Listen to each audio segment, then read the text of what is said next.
Hey there, it's Shannon Myers. Today we'll be checking out the kernel, range, and matrix representations of linear transformations and end it with similar matrices. So we've got a long list of stuff to do for this material, so let's get going. The kernel of a linear transformation. We know from an earlier theorem that for any linear transformation, as T is the transformation that the vector space V maps to the vector space W. The zero vector in V maps to the zero vector in W. That is, T at the zero vector yields a result of the zero vector. So your pre-image is the zero vector for the space V, and your image is the zero vector for the space W. In this section, we will consider whether there are other vectors to column V such that T at V equals the zero vector. The collection of all such elements is called the kernel of T. Note that the zero vector is denoted by this symbol in both V and W, even though these two zero vectors are often different. So for example, the zero vector in R3 is what? Beautiful, 0, 0, 0. Whereas the zero vector in the set of all 2 by 2 matrices would be what? Perfect. 0, 0, 0, 0. Cool so far? Good, good. Definition of kernel of the linear transformation. Let the transformation T such that V maps to W be a linear transformation, then the set of all vectors V in the space V that satisfy T at V equals the zero vector is called the kernel of T and is denoted by KER for kernel at T.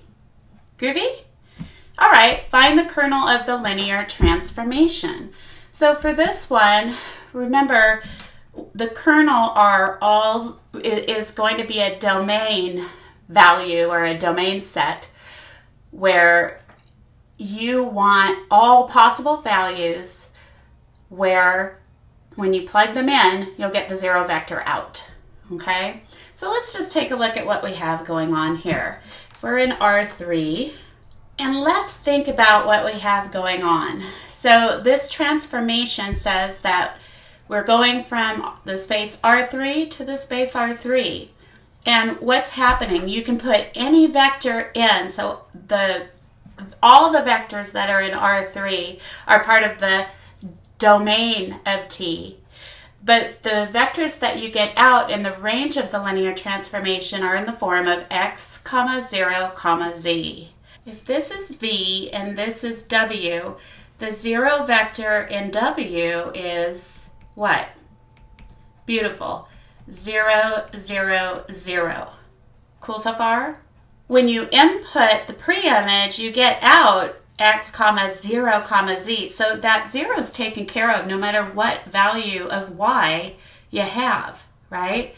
So basically, y can be any vector, or it would be any, or all the vectors that lie, rather, on the y-axis are potential, right, for, and these are just, infinitely many vectors that have a free y variable, right? So basically what's going to happen is if we take a look at the xz plane, right, and if we kind of just shaded that in, so this is like our xz plane, and the picture that I'm making represents all of the vectors that are in the kernel of the linear transformation, meaning that these are all the possible vectors you can put into the transformation to get the zero vector out. So that's what it looks like geometrically. So the kernel of our transformation is going to be the set 0, y, 0, such that y belongs to the real numbers. Cool so far? Very good. All right, let's look at this one now. So we're going from P3, which is the set of polynomials of degree 3 or less, and we're mapping to P2, which is the set of polynomials of degree 2 or less, right? So P3 is our V and P2 is our W. So we know that we need to figure out what you can put in there to get out the zero vector. So let's check it out. I mean, what is the zero vector for W?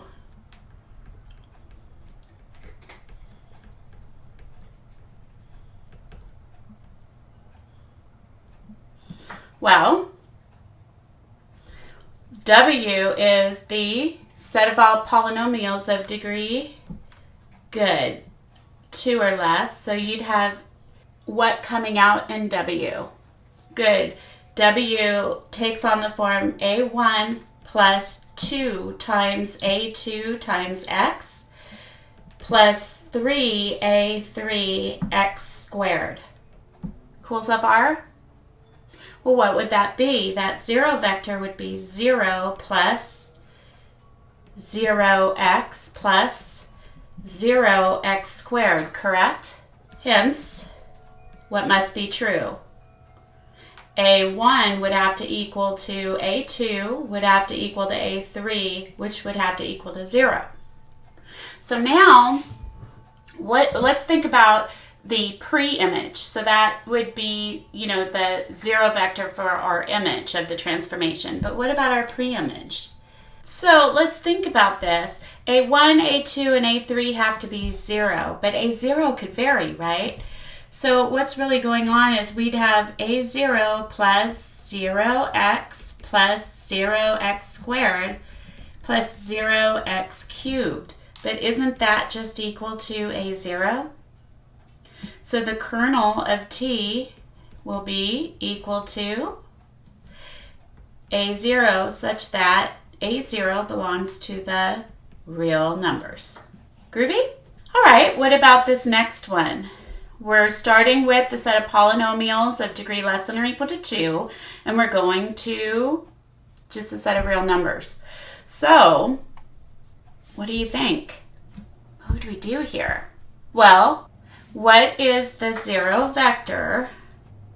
The zero vector in R is just 0, right? The scalar 0. So, okay, well, it looks like if we set that integral equal to 0, and remember, our p of x in this case, since we're in P2, would be what? A0 plus A1x plus A2x squared. Cool so far? All right, so let's do it. We're going to set the integral from 0 to 1 of p of x, which is A0 plus A1x plus A2x squared with respect to x equal to the zero vector for R. Groovy? All right, so what do we get? Well, we get A0x plus 1/2 A1x squared plus 1/3 A2x cubed. We're taking x from 0 to 1, and that's all equal to 0.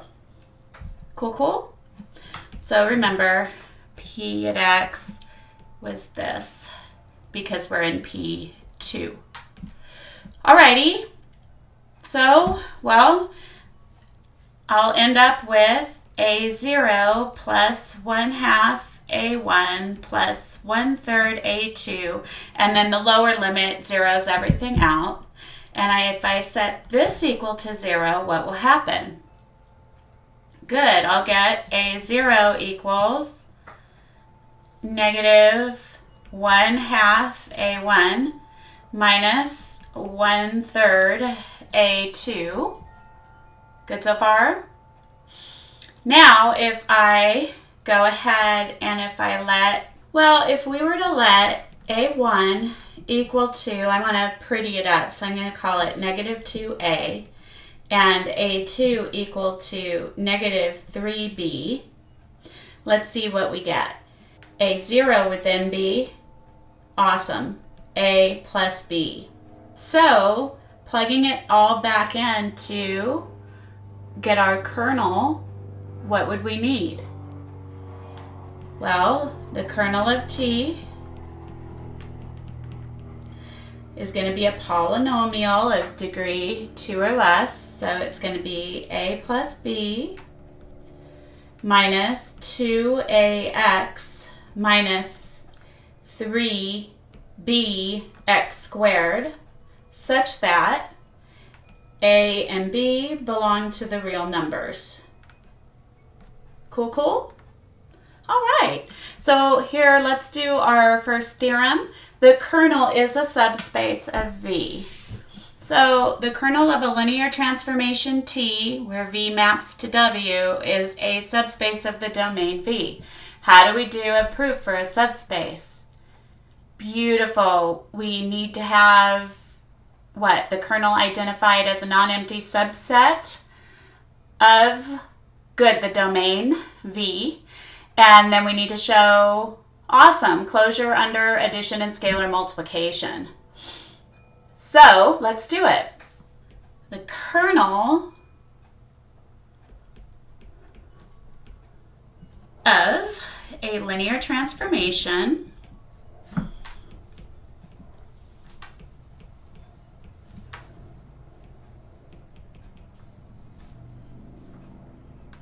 and we'll say it's T as V maps onto W, is a non-empty subset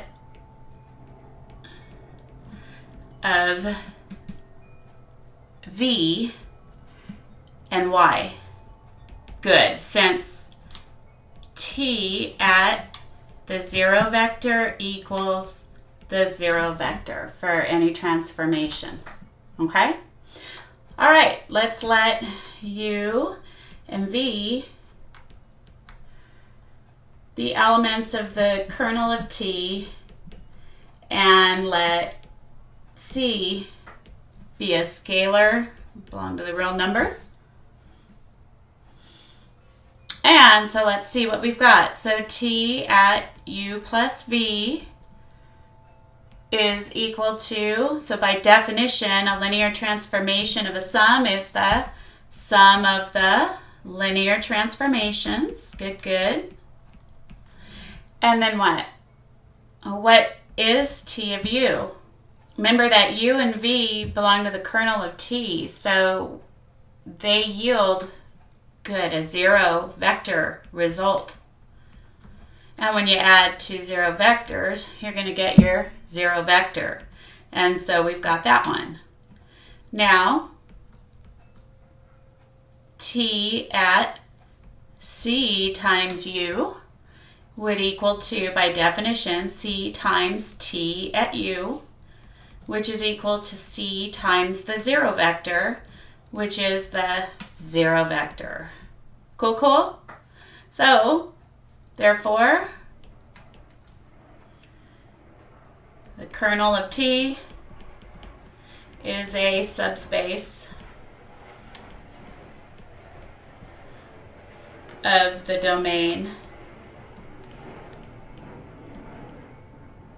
V.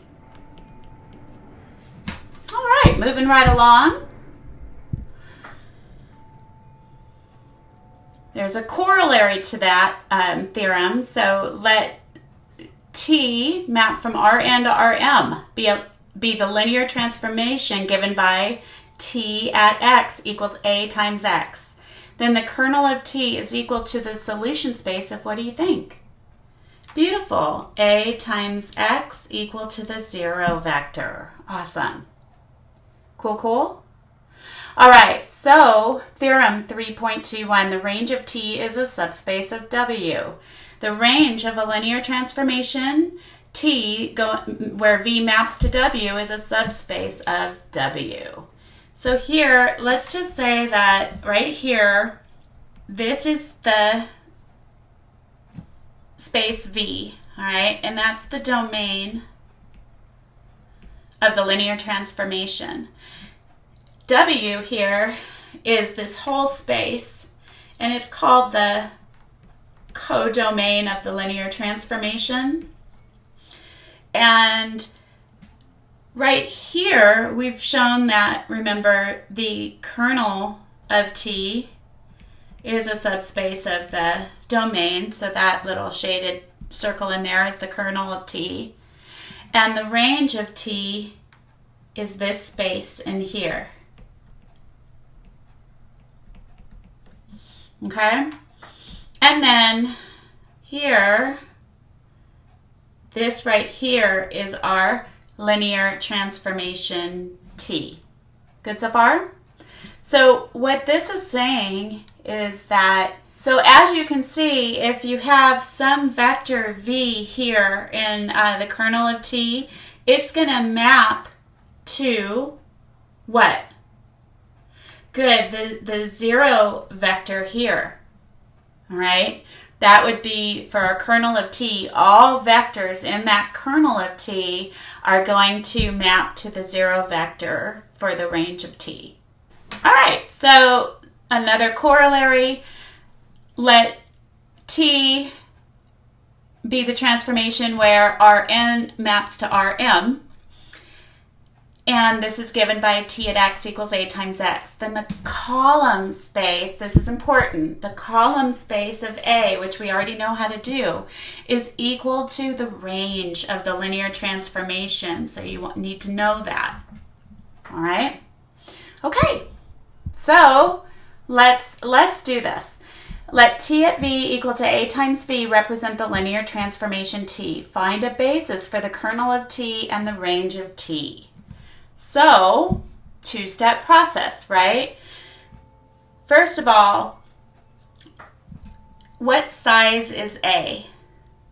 Awesome. A is a 3 by 2 matrix. So, how does this go again? The transformation goes from Rn to Rm. So in our case, the transformation with this particular matrix A, we have this transformation that's going from R2 to R3. Cool so far? All right, perfect. So let's do it. The kernel of T, and we want to find a basis for the kernel of T. So, well, what do? We need to solve. Okay, so T at V is equal to A times V. So we know what A is, but we don't know what V is yet. So let's check it out. We know that this is going to map to the 0 vector, right? And then we know A equals 1, 1, negative 1, 2, and 0, 1. And so since A is at 3 by 2, what dimension does V have to be?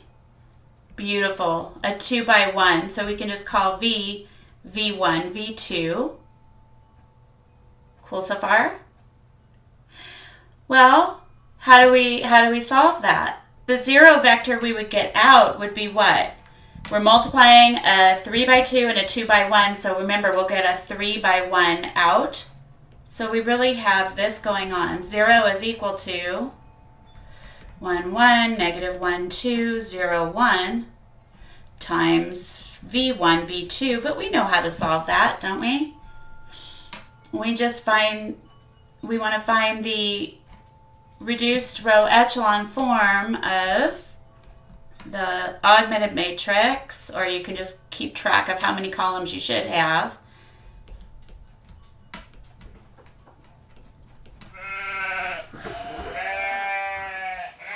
Cool so far?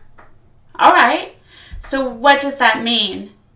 When we put this back into a system, that means that V1 would be 0 and V2 would be 0, correct? So the kernel of T happens to just be the 0 vector in R2. Groovy? And remember, the nullity would end up being what? Do we have any free variables? No, right?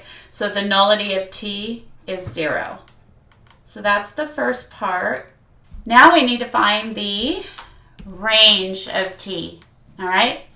So to find the range of the linear transformation, and remember we're finding a basis for this.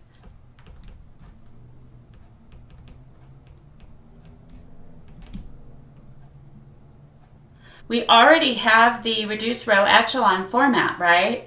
So here, RREF of just A is equal to what?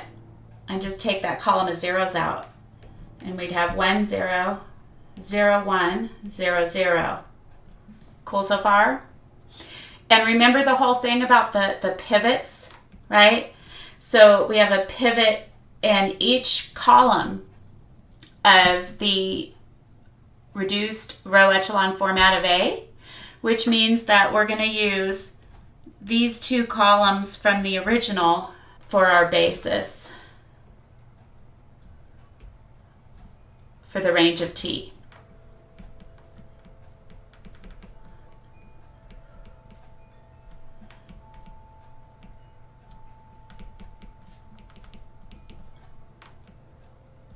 So now, here we go. We're working in R, okay? We're starting in R2 and we're going to R3. And so this, in linear transformation land, this is how you need to put your bases, right? So here, instead of doing a column vector, what am I going to do? I'm just going to do these row vectors, okay? So 1, -1, 0, and 1, 2, 1. Now understand that that is the only basis we can come up with for the kernel of T, right? Because it's set, it's 0, 0. It's the 0 vector for that space. But for the range one, if we, included parameters on this, if we found the whole space for the range of T, then we would end up having infinitely many vectors we could use. We just opted to use a parameter of 1 for each, all right, by doing it this way, okay? All right, so what would the rank of T be? Beautiful. There's 2 vectors and a basis, so you get 2. Realizing that these vectors, there's infinitely many vectors we could use, but all bases will have 2 vectors. Cool, cool? All right. So next up, we have the definition of rank and nullity of a linear transformation. So let T going from V to W be a linear transformation. The dimension of the kernel of T is called the nullity of T, so I kind of gave you a head start on that, and is denoted by nullity of T, and the dimension of the range of T is called the rank of T, and is denoted by rank at T. The next theorem is about the sum of the rank and the nullity. So again, we've got this transformation T where V maps to W. It is a linear transformation from an n-dimensional vector space V into a vector space W. Then the sum of the dimension of the range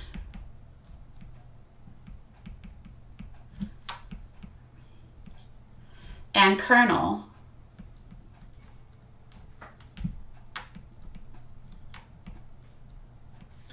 is equal to the dimension of the domain space.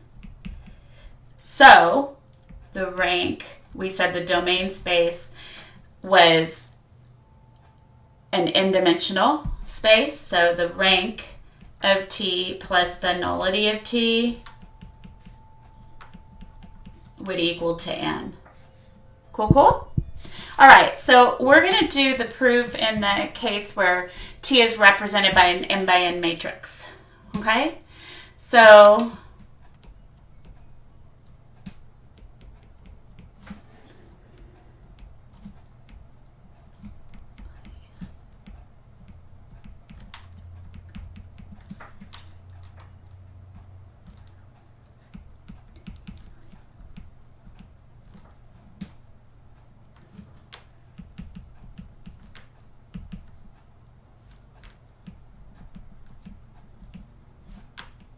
okay, so we've got that. All right, so suppose there exists a matrix A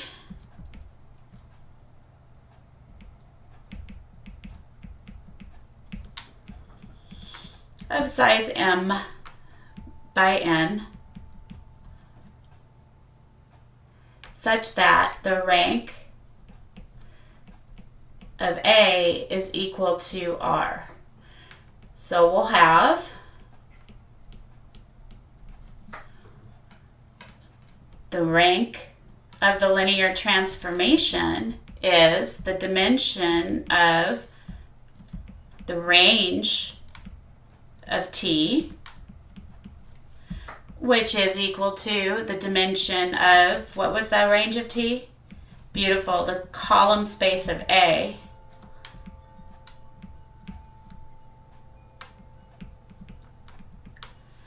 And that's going to equal to the rank of A, which is R. Good so far? All right, now the nullity of T is going to be what? The dimension of the kernel of T, which is equal to the dimension of the solution space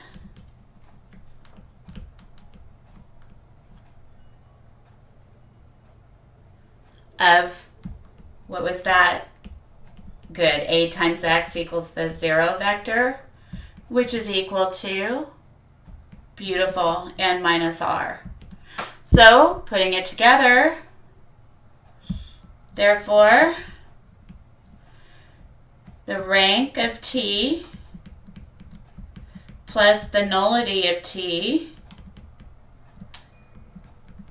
is equal to R plus n minus R, which is n. Beautiful. All right. So, example 3. Next up. Define the linear transformation T by T at X equals A times X. So now we want to find the kernel of T, the nullity of T, and the range of T. All right? And the rank of T. So, what do? Why don't you go ahead and pause the movie and work the problem and then see how you do.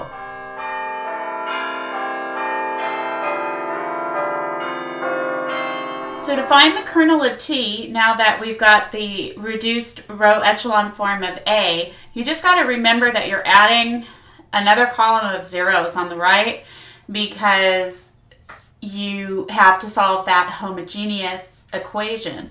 So here, if you take a look at a times x equal to the 0 vector, what we'll have is we'll have, this system, call our x vector. What dimension is it going to be? Well, we're multiplying a 3 by 5 to, it would have to be a 5 by 1, right? So the x vector would be x1, x2, x3, x4, and x5. Cool so far? So, and remember a is 3 by 5. And so our transformation is going from R5 is what you put in, and it's going to R3. Groovy? So here we go. Looking at that equation, what's going to happen is we'll have 1x1 plus 2x3 plus x4 plus x5 equals 0. And then x2 plus 2x4 minus 6x5 is 0. And then the last row was all zeros. So this is what we've got. Cool, cool. All right, well, what's that going to give us? If we let x3 equal r, x4 equal s, and x5 equal to t, what are we going to have? x1 would then be equal to, good, negative 2r minus s minus t, and x2 then would be negative 2s plus 6t. Cool so far? All right, so now let's do it. X, remember, was equal to x1, x2, x3, x4, and x5, right? But what is that going to equal to? Well, negative 2r minus s minus t, negative 2s plus 6t, and then r, s, and t. But can't we rewrite this where we have a sum of how many vectors here? Beautiful, 3, because we have 3 parameters. So here, if I also factor out as we're going, if I factor out an r from 1, and I factor out an s from the next, and a t from the third, let's see what we get. So we'll have negative 2, negative 1, negative 1, and then 0, negative 2, and positive 6, 1, 0, 0, 0, 1, 0, and 0, 0, 1. And you can kind of mentally check if you did those computations, you'd end up with the same that you started with. Cool, cool. All right, so be careful. It asks for the whole kernel of T, all right? So the entire kernel of T is going to be what? Well, there's different ways you can do this, If you wanted to find, so if a person were finding a basis, what would you use? Beautiful. You would let r equal to s equal to 1, and you would just use, the 3 vectors here, right? But since we are finding the whole space, all right, this is what we'll have. We'll have the kernel of T, and we're going to go back to this one here. So our kernel of T is going to be the set where we have negative 2r minus s minus t, negative 2s plus 6t, r, s, and t, That's an ordered 5-tuple. And then such that R, S, and T belong to the real numbers. Cool, cool? All right. So what about the nullity? The nullity of T, how many vectors are in there? How many vectors would be in the basis? Or another way to look at it is, how many free variables do you have? Beautiful. 3. Good so far? All right, so now we'll be focusing on so now let's focus on the range. All right, so to find the range, what do? We need to find we need to find the column space of A. So what the range of T is equal to the column space of A. So how do we figure that out? And a quick check. We had a nullity of 3, right? And the sum of the nullity and the rank have to be equal to, good, n, which is 5. So we know that there has to be 2. And if you take a look here, you've got leading ones in the first 2 columns of the reduced row echelon form. And so we're going to use column 1 and column 2 for our basis. But we do it a little differently, okay? You've got 2 vectors in your basis, right? So a basis would end up being a basis for the range of T would be the set 3, 4, 2, right? And then negative 2, 3, negative 3.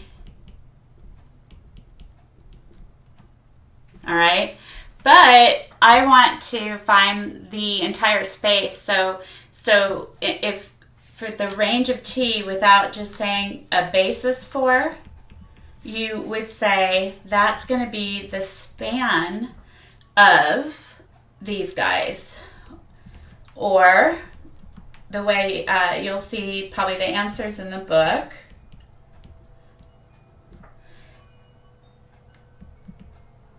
The whole range of T is going to be, so if we let you just, create some parameters. So S times 3, 4, 2 plus T times negative 2, 3, negative 3, such that S and T belong to the real numbers. So that makes it where you can make, it's the linear combination of all of these vectors, which is the definition of span. Okay, so what would the rank of our transformation T be? Beautiful, 2. Cool, cool? All right, so next up, example 4. We have a transformation where we're going from R3 to R3. And we want to find the nullity of T and give a geometric description of the kernel and range of T. Let's think about this. And so what would you need to input into the transformation to get the 0 vector out? Good. The kernel of T would be equal to just the ordered triple 0, 0, 0, right?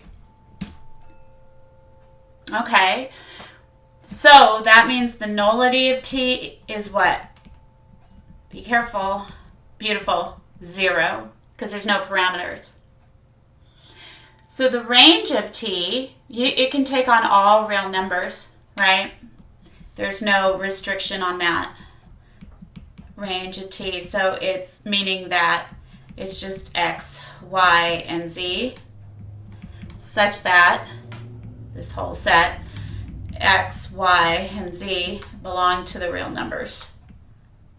So any and all vectors in R3 are the range. And the rank of T is good. 3, because you're going to have 3 parameters, right? X, Y, and Z, or 3 free variables. So let's see. The kernel of T geometrically is what? The origin.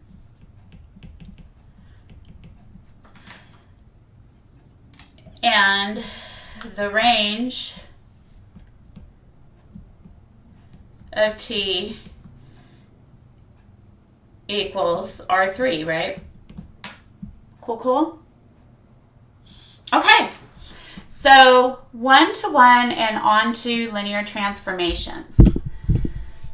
If the 0 vector is the only vector V such that T at V equals the 0 vector, then T is 1-to-1. So if we look what we just did here, do you see that the only input that yields the 0 vector as an output was the 0 vector itself, right? And so this tells us what? This tells us that T is 1-to-1. That's the way you check it, okay? If you get any free variables or anything that gives you an answer other than the 0 vector for the kernel, then you don't have a 1-to-1 transformation. So a function T where V maps to W is called 1-to-1 when the pre-image of every W in the range consists of a single vector. So that's another way to think of it. This is equivalent to saying that T is 1-to-1 if and only if for all U and V in T, then T at U would equal to T at V. And what you're going to find is, T at U equal to T at V implies that U equals to V. So what you're going to be finding here in these is that it's going to be very similar of rules for functions that you've gone over previously, okay? So let's just look at an image. You've got a domain here, and then you've got a codomain, and then inside the codomain, you might have some other space. That is the range, right, of the transformation. So here, what we're going to look to is, so that was domain, this is codomain. And so this is what you'd have. Say that this is vector V1. You've got some vector V2 right here. You've got a vector V3 over here. And you're going to have these W's, and the W's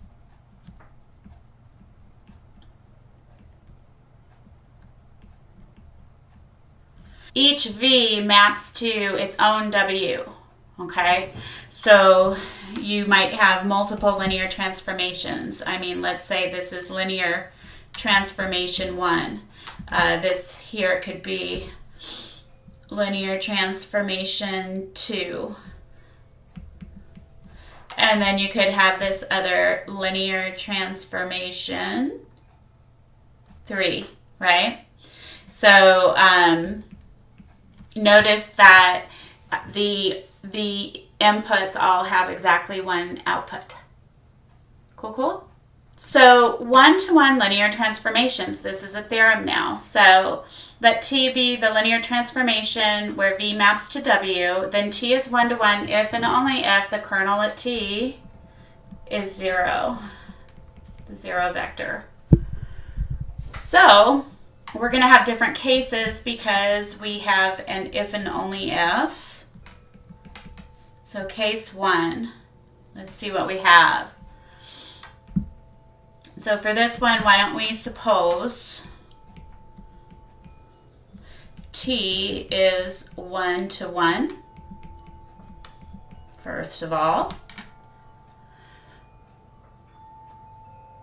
So, what do we know about that? We know that T at V has only one solution if T is 1 to 1.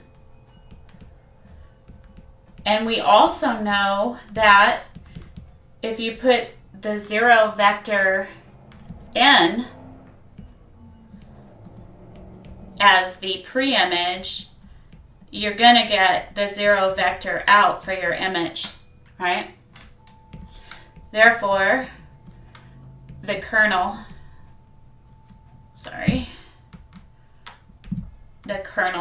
of T is equal to just our 0 vector. Groovy?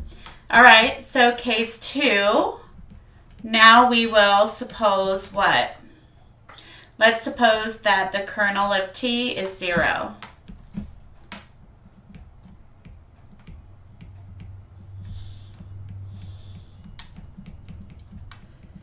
Is the 0 vector, all right? And we're also going to say that, hey, maybe there's some u and v such that T at u is equal to T at v, right? Where u and v belong to v, the space v. Okay, well, what can we do with this? T at u minus v, well, we've learned about that. That's going to be T at u, right, minus T at v. And if they're equal, what's got to be true? That they're equal to the 0 vector, right? So what does this imply? Good. This implies that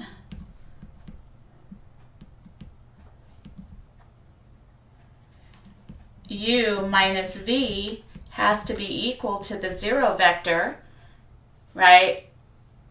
Because that is the only element in the kernel of T. Does that make sense?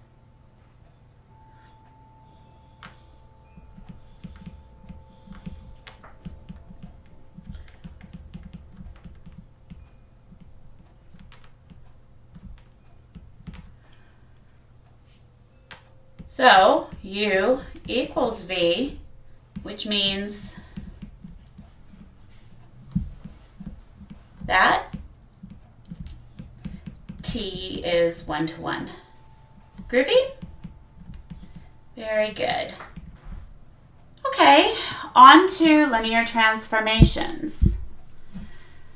So let T be a linear transformation where V maps to W and where W is finite dimensional.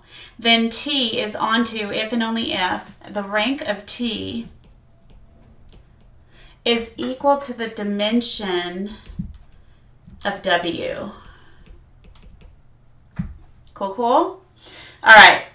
So again, we have more than one case. So let's just start off by defining our transformation.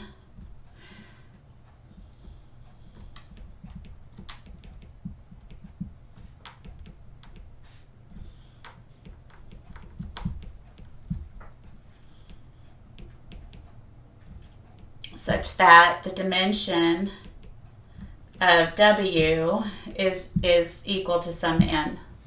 All right? So, our different cases. So, for case 1,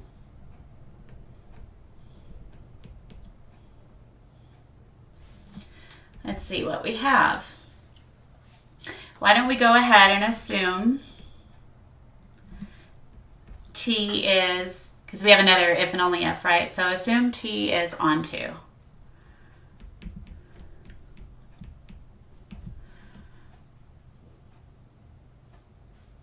Well, then W is equal to the range of T. So what it follows that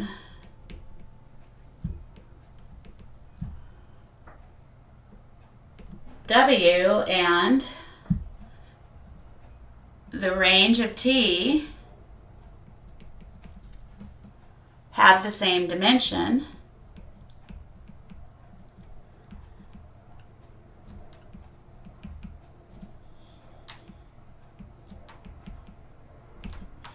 thus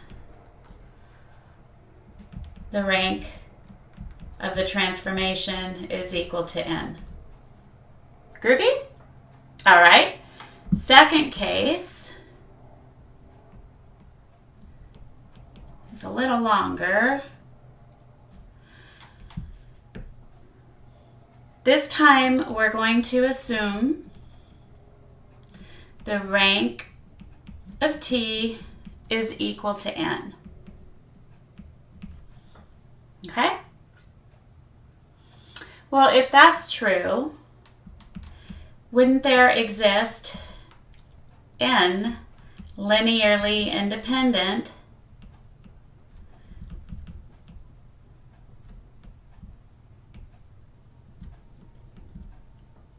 vectors?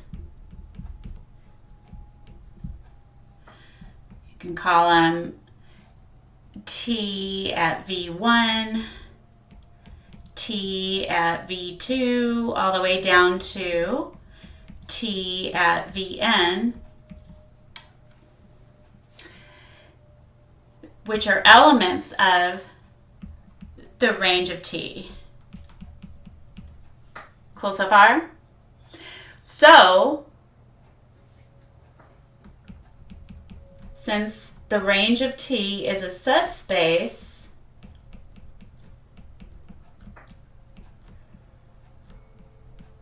of W,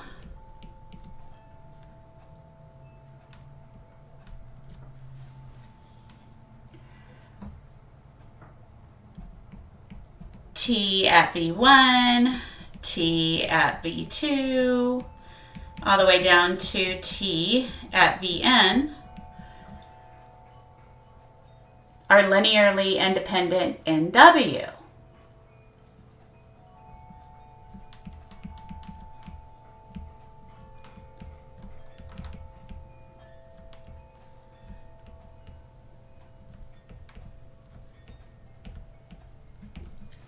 Cool, cool? Well, since we have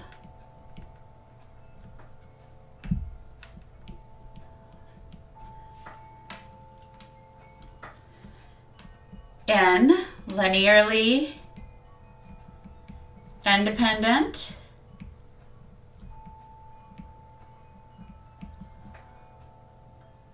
vectors in an n-dimensional space, remember,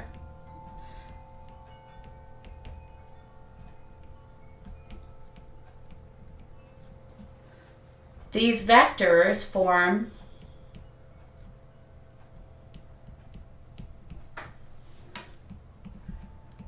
a basis for W. Isn't that cool? And furthermore, any vector W that belongs to W, the space, can be written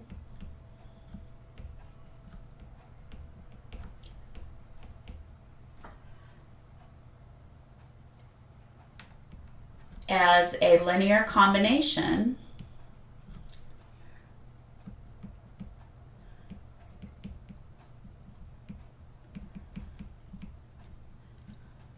so you'd have W could be written as C1T at V1 plus C2T at V2 all the way down to plus Cn times T at Vn, right? But what is that equal to? Beautiful. It would be going kind of the opposite way for transformations. The transformation at C1V1 plus C2V2 plus dot dot dot plus C N V N. Thus,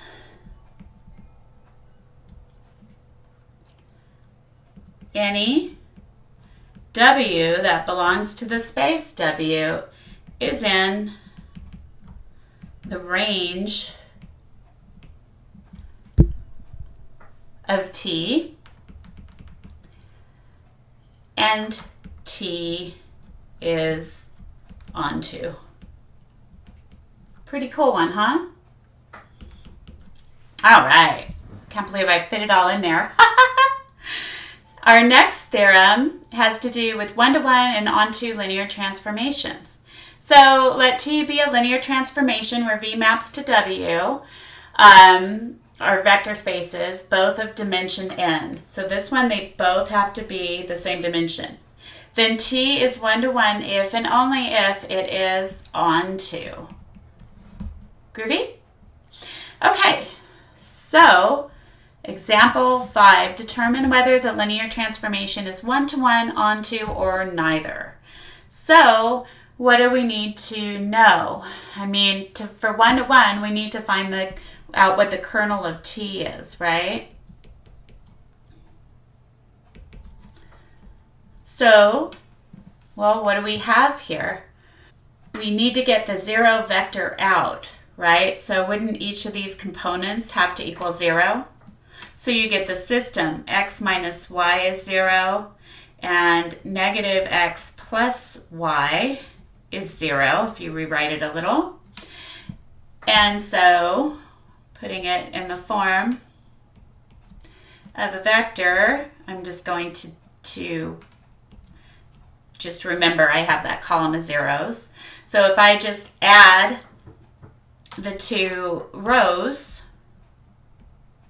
so row 1 plus row 2 for a new row 2, then what am I going to have? I'll have 1, negative 1, and then my new row 2 is going to be 0, 0, right? So what does that mean? That means I get x minus y is 0, which means that x has to equal to y.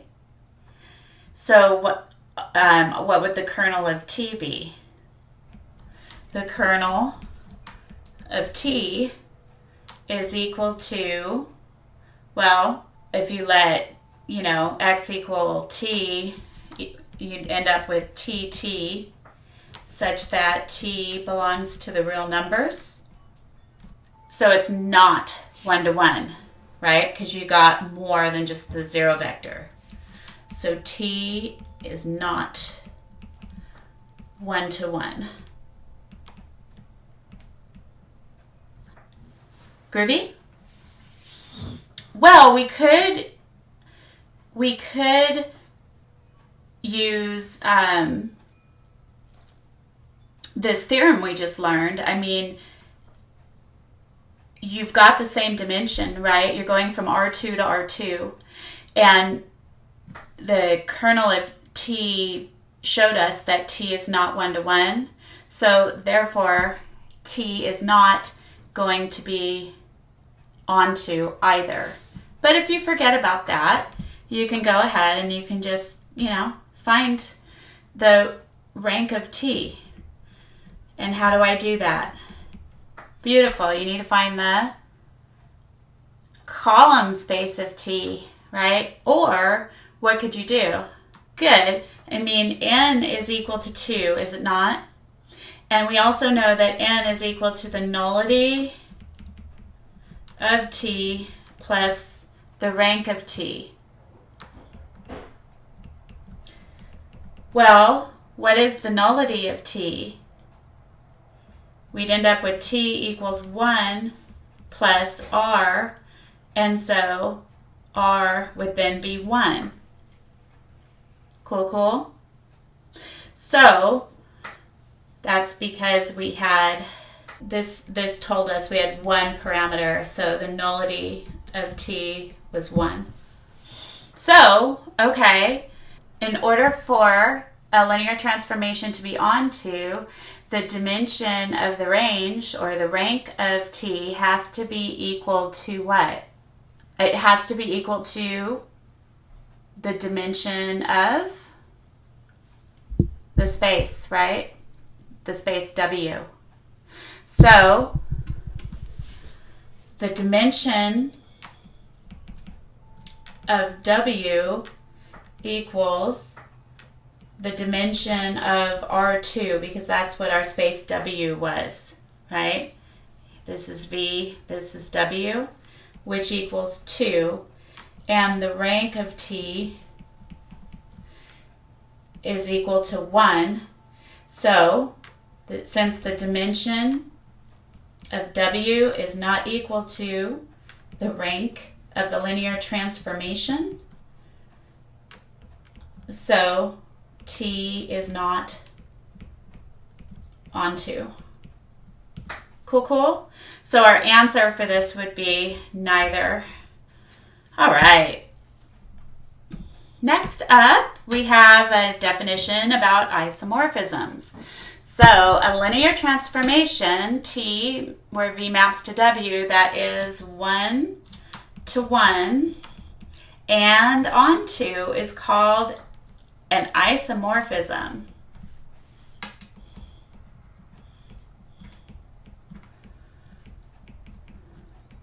Moreover, if V and W are vector spaces such that there exists an isomorphism from V to W, then V and W are said to be isomorphic. So you'll learn more about this when you study graph theory. It's kind of really cool to visualize it in that way. All right, so isomorphic spaces and dimension. Two finite dimensional vector spaces, V and W, are isomorphic if and only if they are of the same dimension. Okay? All right, so example 6. Determine a relationship among M, N, J, and K such that this matrix that's size M by N is isomorphic to the matrix of size J by K. All right? V is what?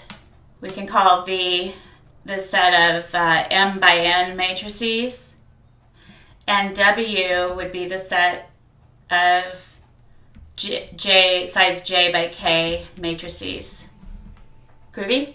Now remember, we found the dimension. What did we do when we found the dimension? The dimension of V is going to equal to M times N, right?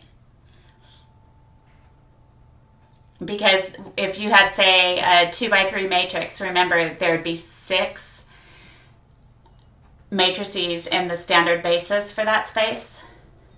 So that's our dimension of V, and the dimension of W then has to be J times K. Cool? What would have to be true? Wouldn't these dimensions have to be equal to each other using that last theorem? So M times N would have to equal to J times K. Which format is better and why? So we've done these things.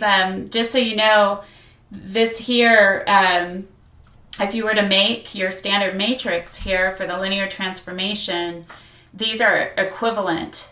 Writing our transformation like this up here, or writing it like this. Okay, those are equivalent. So what do you think? Which format do you think is better?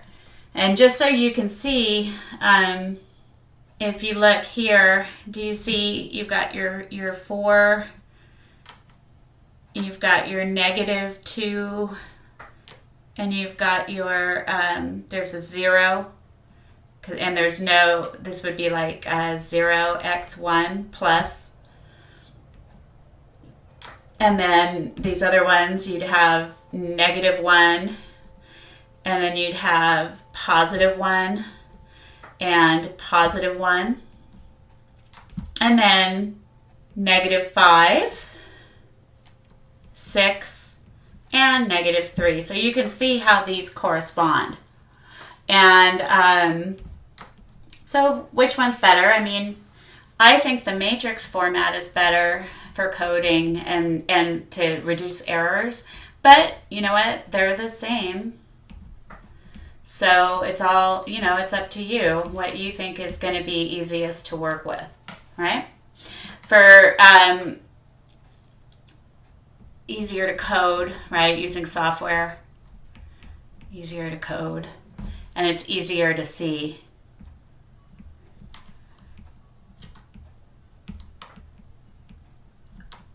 Or visualize.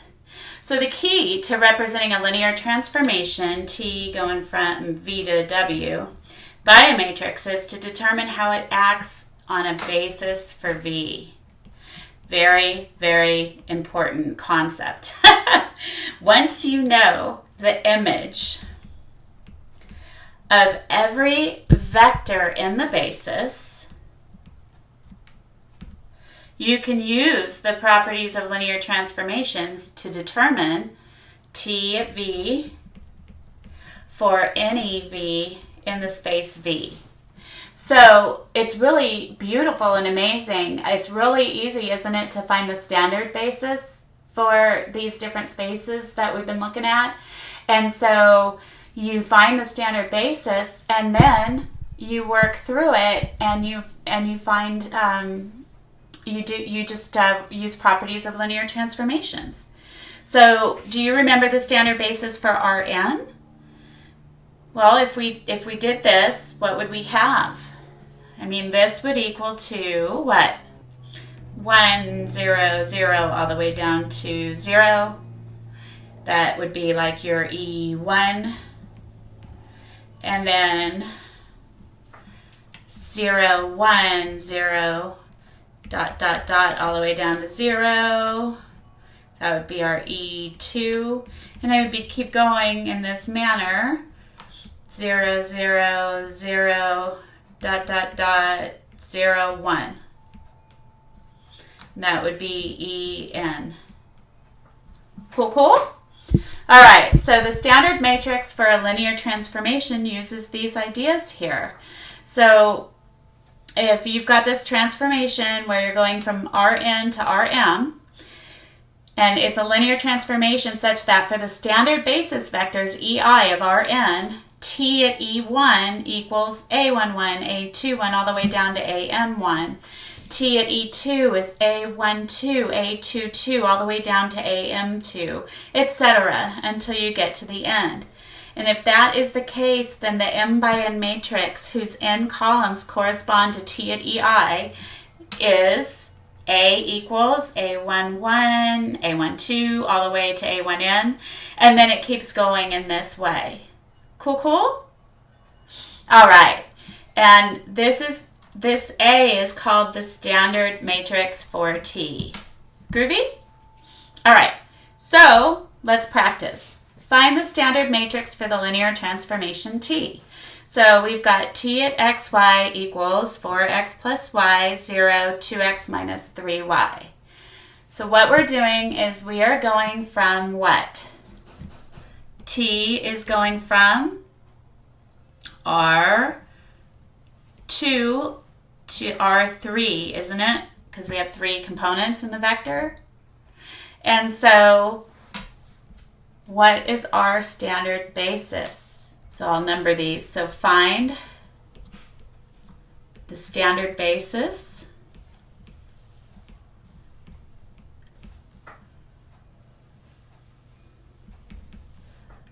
for, I'll say V.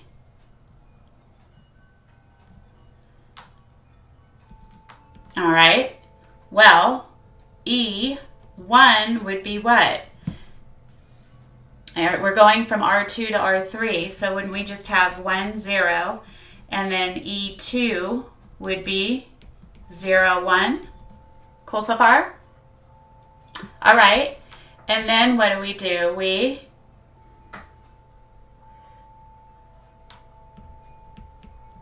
plug EI, right, into our transformation T. So however many vectors, so you have to do it for each vector. So T at E1 is equal to T at 1, 0. And that's going to equal to what? Well, I'm plugging in a 1 for X and a 0 for Y. So I would have 4 for the first component, 0 for the second, and then 2 for the third. And then T at E2 would be T at 0, 1. So that's going to give us 1, 0, and -3. Cool, cool? So, put it into our matrix.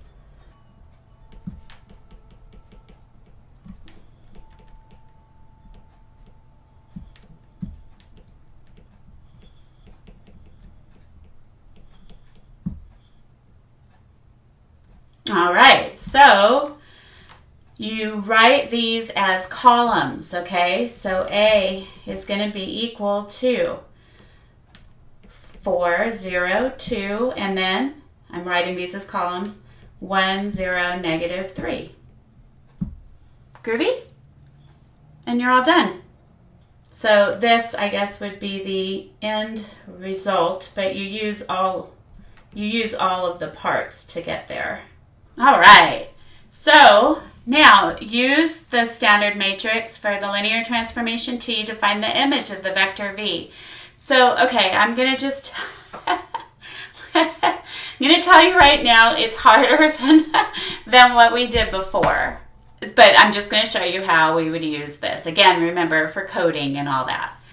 Just so you know, we have, so T at 3, -3, you could just plug in 3, -3, and you'd end up getting what? 0, 6, 6, and -6. Cool, cool. Just plugging in those values. So at least we know where to go, where we're going. All right. So now let's just go ahead and do these steps. So for this one, we're going from what? T's going from R2 to beautiful R4. And so first step, find standard basis for V. Alrighty, so we did that last time, but that's okay, we'll do it again. E1 was 1, 0, and E2 is equal to 0, 1. Groovy? And then next up, what did we do? We said to plug these EIs into T. So T at E1 is going to be T at 1, 0. And what's that going to be? Let's see, we'll get 1, 1, 2, and 0. And then for the second one, T at E2 is going to be T at 0, 1, which is 1, -1, 0, and 2. Cool, cool? So, thirdly, what do we need to do? Find A, which is the standard matrix.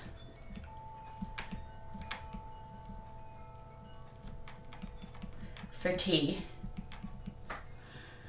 And so let's put it in a general format. A is going to equal to the matrix made up of, and then we had a T at E2, right?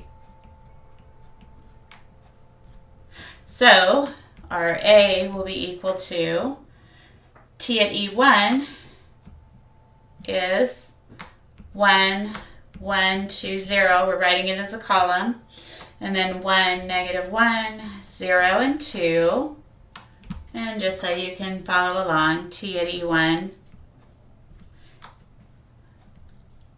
and T at E2. Cool, cool? All right, so then now last step for find T at V equal to A times V. So what are we doing? T at V, what is our V? Beautiful. So T at 3, -3 is going to equal to A, which was 1, 1, 2, 0 going down, 1, -1, 0, 2 going down, times V, which was 3, -3. And what's that going to equal to? We've got a 4 by 2 and a 2 by 1, so we're going to get a 4 by 1 out, right? And so when we multiply, what do we have? 1 times 3 plus 1 times -3 is 0. And then 1 times 3 plus 3 is 6.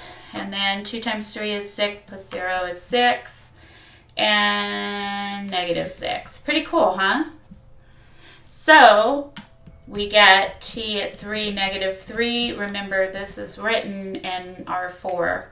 So we transform it back and we get 0, 6, 6, -6. All right, for example 6, consider the following linear transformation T. T is the reflection through the YZ coordinate plane in R3. So if I input X, Y, Z into T, I get out -X, Y, and Z. And then it gives us that V is 2, 3, 4.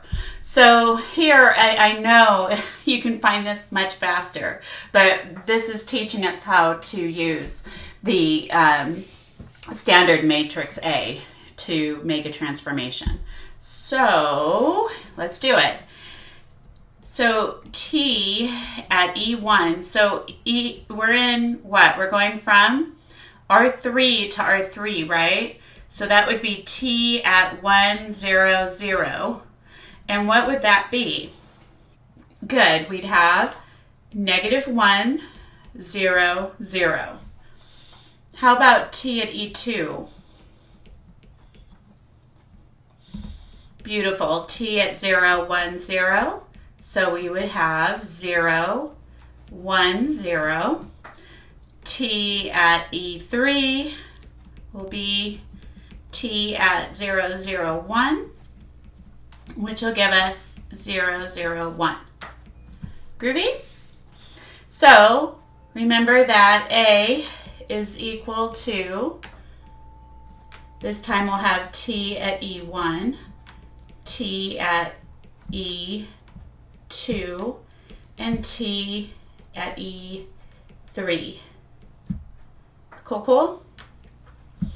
So A will equal to -1, 0, 0, 0, 1, 0, and 0, 0, 1. So here is our T at E1, T at E2, and T at E3. And we're done. All right, use A to find the image of the vector V. Well, T at V is equal to A times V, which is -1, 0, 0, 0, 1, 0, 0, 0, 1. I was reading them down as columns. And then V is 2, 3, and 4. So when we do this multiplication, we're going to end up with what? A 3 by 1.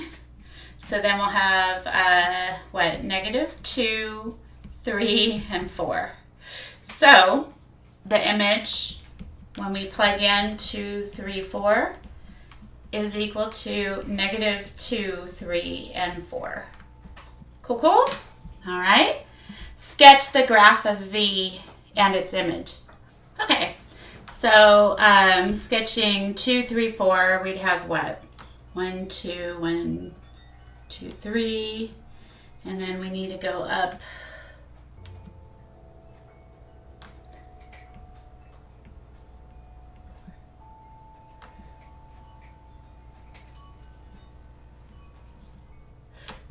So here's our V is equal to 2, 3, 4.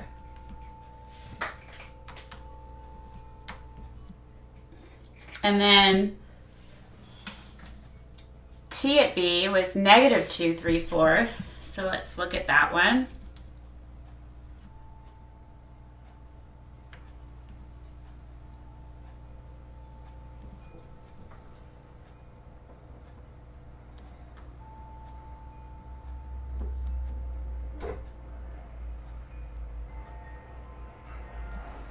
And so that would take us about here. Thinking. 1, 2, 3, 4. Maybe a little further out. And so this is T at V was equal to negative 2, 3, and 4. Cool, cool? All right. Gives you an idea what it looks like. So next up, here we go. We're going to be looking at composition of linear transformations. So here we go. So if this here is linear transformation 1, and that's going from Rn to Rm. And then this here, if you've got your, it's starting at some vector here, and then going here, that would be like our linear transformation 2, and that'd be going from Rm to some Rp, okay? And over here would be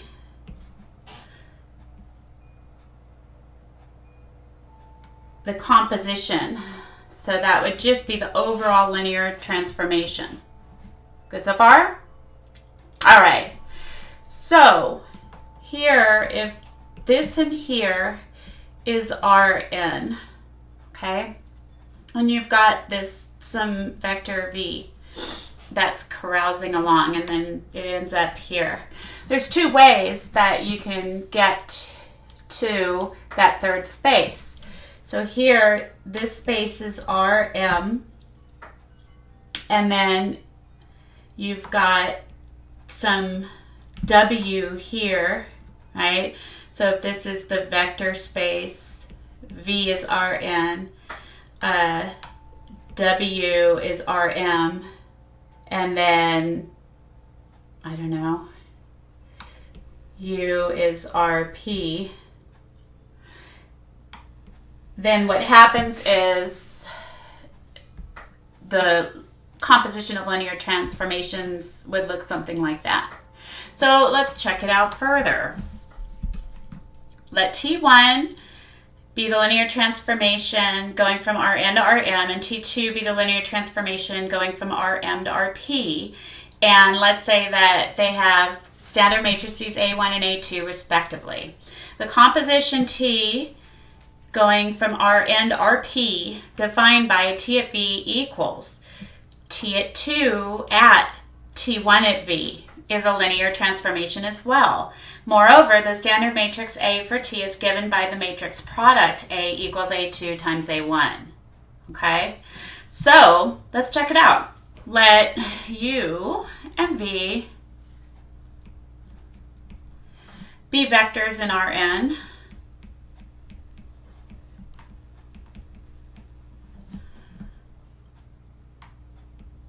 And let C belong to the real numbers. Linear transformation needs to have the property where if you do the transformation on a sum of vectors, it's the same as if you do the sum of the two transformations.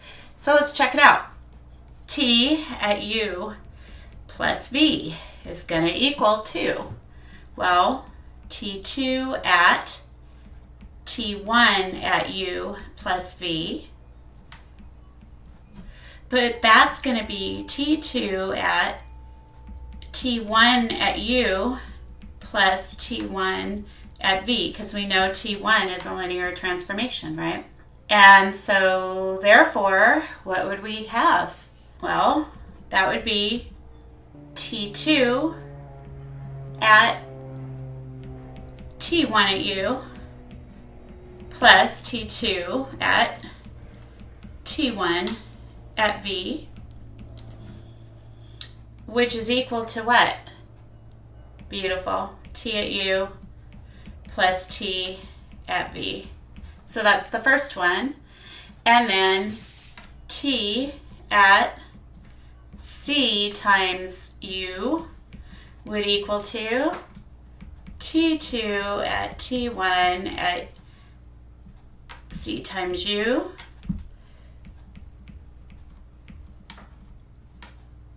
which would be T2 at C times T1 at U. And then remember that C can go out of there, so you'd have equals C times T2 at T1 at U, which is equal to C times T at U. All right, so those two parts are checked off. Now we need to look to see what happens with the product, okay?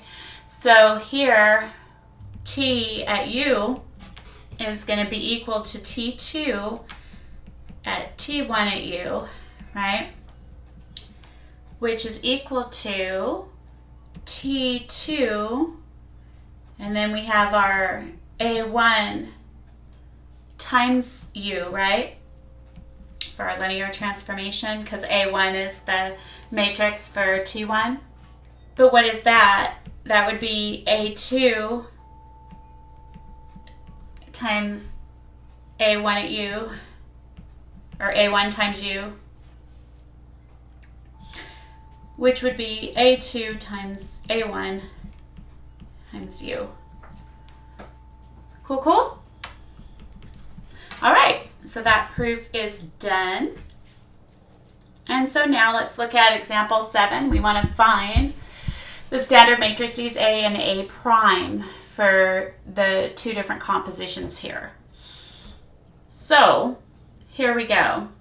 What should we do first? Well, we need to find each of the matrices, right? And so we're going from R2 to R3 for T1. So T1 at E1 is going to be what? T1 at 1, 0, which is 1, 0, 0. And T1 at E2 is T1 at 0, 1, which is 0, 1, 1. And so A1 is going to be what? Beautiful. 1, 0, 0 as a column, and then 0, 1, 1 as a column. Groovy? Okay, now let's look at finding A2. So T2 at E1. So for the second one, we're going from R3 to R2. So that's going to be T2 at 1, 0, 0, which will be what? 0, 0. T2 at E2 will be T2 at 0, 1, 0, which will be 1, 0. And then T3 at E3, no, sorry, T2 still. T2 at E3 will be T2 at 0, 0, 1, which is 0, 1. So A2 then will be what? A2 is going to be 0, 0 as a column, 1, 0, and 0, 1. Cool, cool? A is going to be equal to, that's where we're doing T2 composed with T1. So we're going to have A2 times A1, which will be equal to 0, 1, 0 going across, and 0, 0, 1 for the second row. And then A1 was 1, 0, 0, and 0, 1, 1 going down. And so that's going to give us, let's see, we have a 2 by 3 and a 3 by 2. So we're going to have a 2 by 2. And we will get 0, 1, 0, 1. Groovy? Okay, and then A prime is going to be A1 times A2. So that'll be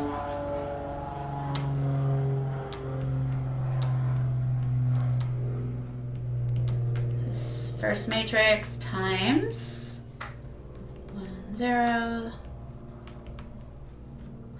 And let's see, we have a 3 by 2 times a 2 by 3. So this time it'll be a 3 by 3. And we'll have 0, 1, 0, 0, 0, 1, 0, 0, 1. Cool, cool? All right, so definition of an inverse linear transformation. So if you've got T1 going from Rn to Rn and T2 going from Rn to Rn, they're linear transformations such that for every v, vector v in Rn, T2 at T1 at v is equal to T1 at T2 at v, which is just equal to v. Then T2 is called the inverse of T1, and T1 is said to be invertible. Not every linear transformation has an inverse. If T1 is invertible, however, the inverse is invertible and is denoted by T1 inverse.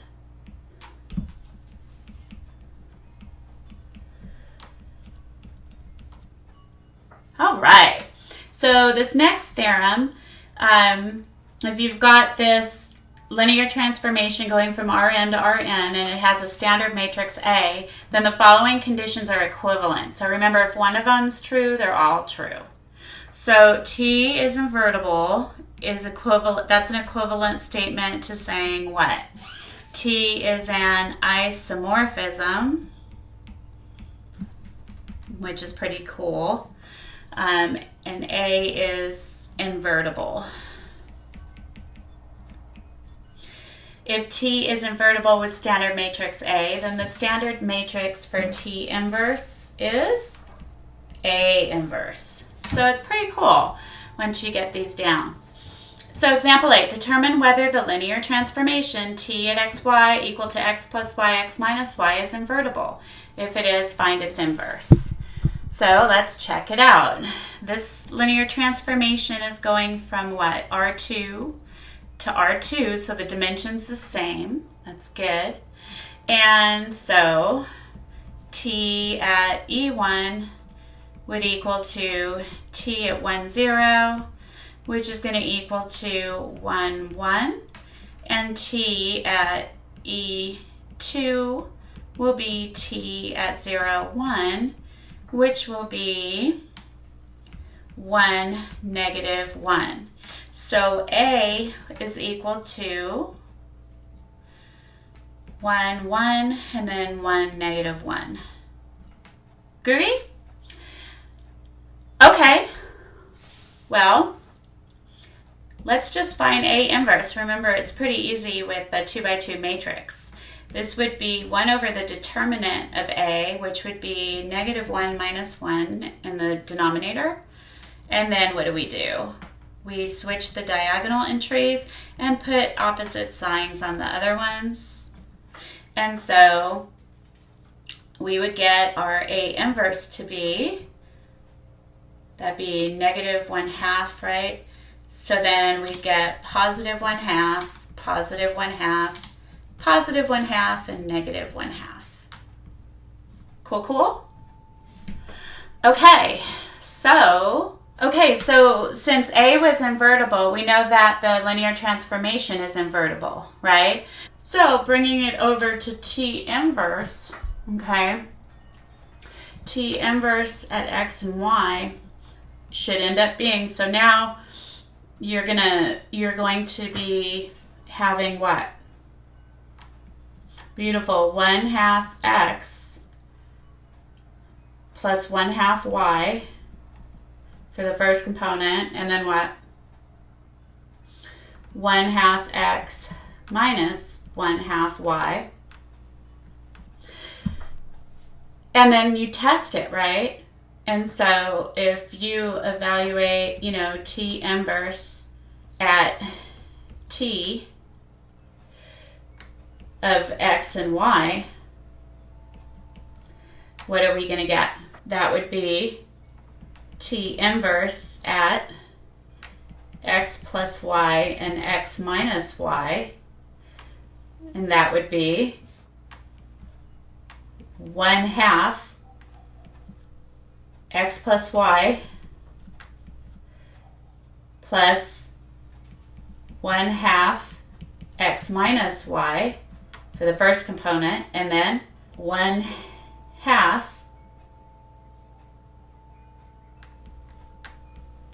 x plus y minus 1/2 x minus y. So let's see what happens. So that would give us what? 1/2 x plus 1/2 x is going to just be 1x, and then 1/2 y minus 1/2 y zeroes out the y in the first component. Then the second component, 1/2 x minus 1/2 x zeroes that out, and then we'd have 1/2 y plus 1/2 y. So we'd end up getting x and y. So that checks out. And then I'll leave it to you to check the other way.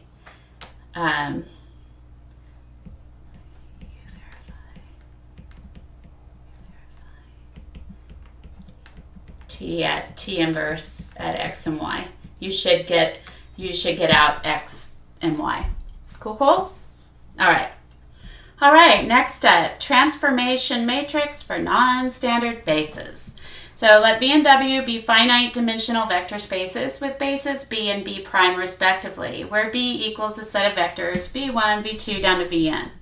So if you have this transformation where V maps to W, and it's linear, such that T at V1, actually the coordinate matrix of the linear transformation at V1 with relative to B prime is equal to A11, A21 down to AM1.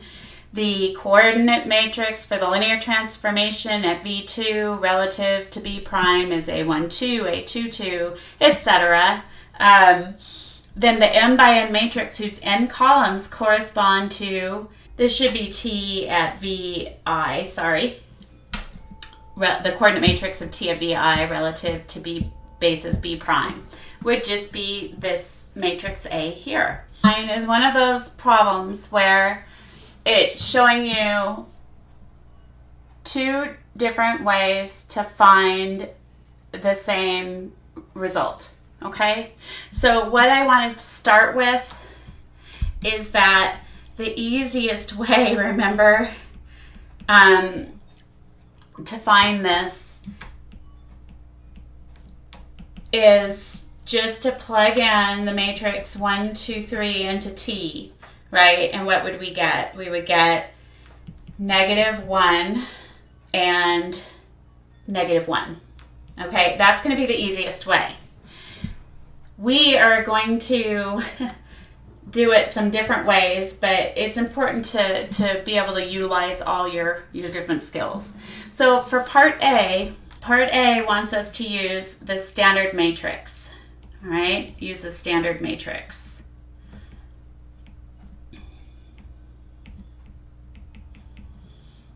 So we go through all the stuff. We need to find A, and then we need to multiply A and V, and then we'll get our result, okay? So here we go. Let's do it.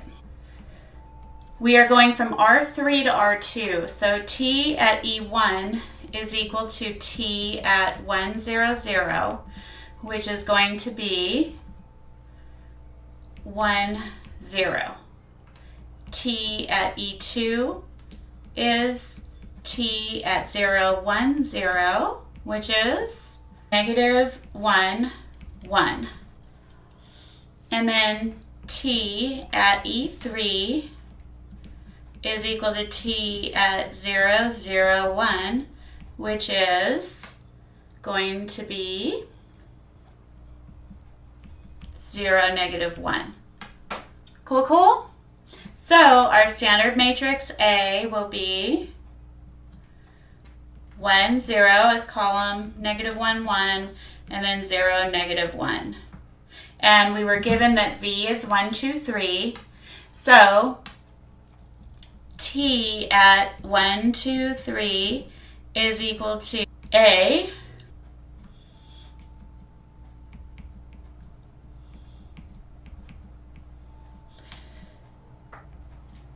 times V,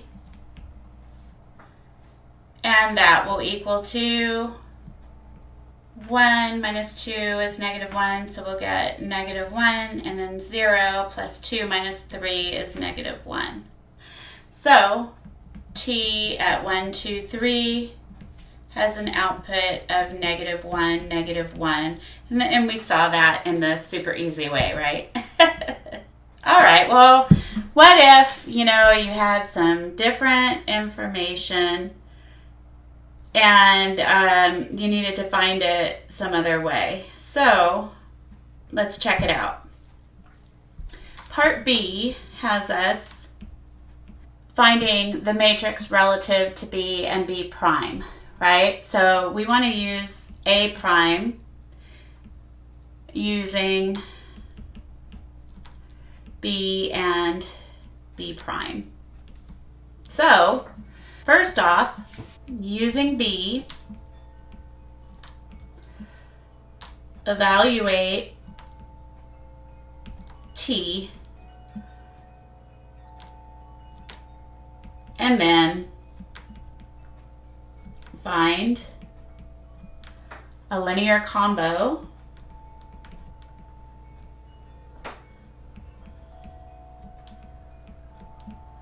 of VI's that belong to B prime to find A prime. Cool, cool? All right. And B is equal to, B is this over here that we'll be using. All right. So T at 1, 1, 1, which is the first vector in B, is going to be what? 0, 0. T at 1, 1, 0 is going to be 0, 1. And then T at 0, 1, 1, this will be negative 1, 0. Cool, cool? Okay. Now, that's the first part. We evaluated each of the vectors in B. We put them into T. But then we have to find 3 different linear combinations utilizing our B prime. Okay? So B prime is here. All right? And this is what we'll do. All right? So we need to write the vectors 0, use the vectors 1, 2, and 1, 1 to write them as a linear combination where we get a result of 0, 0. So we'd have C1 times 1, 2 plus C2 times 1, 1. And you can either do it in your head, or what are we going to get? Do you see we would end up having 0, 0 will be C1 plus C2, comma, 2C1 plus C2. So C1 plus C2 is 0, and 2C1 plus C2 is 0. So if you do the matrix, what do we have? We'll have 1, 1, 0, 2, 1, 0. And if I do negative 2 row 1 plus row 2 for a new row 2, I'll get 1, 1, 0, and then 0, negative 1, 0. Cool so far? And then what happens? That means that C1 plus C2 is 0, and it means that negative C2 is 0, so C2 is 0, and the only way for this first one to be true would be if C1 was 0. Cool so far? That's the first one. The second one,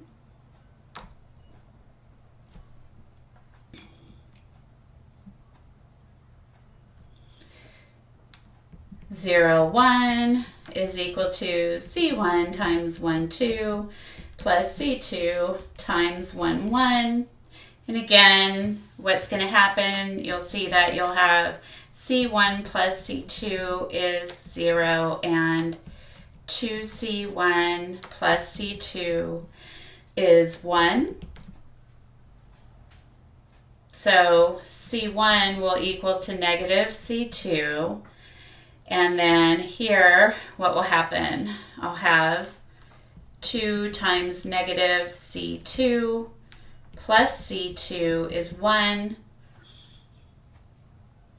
That would give me negative C2 is 1, so C2 is negative 1. And then C1 would be positive 1.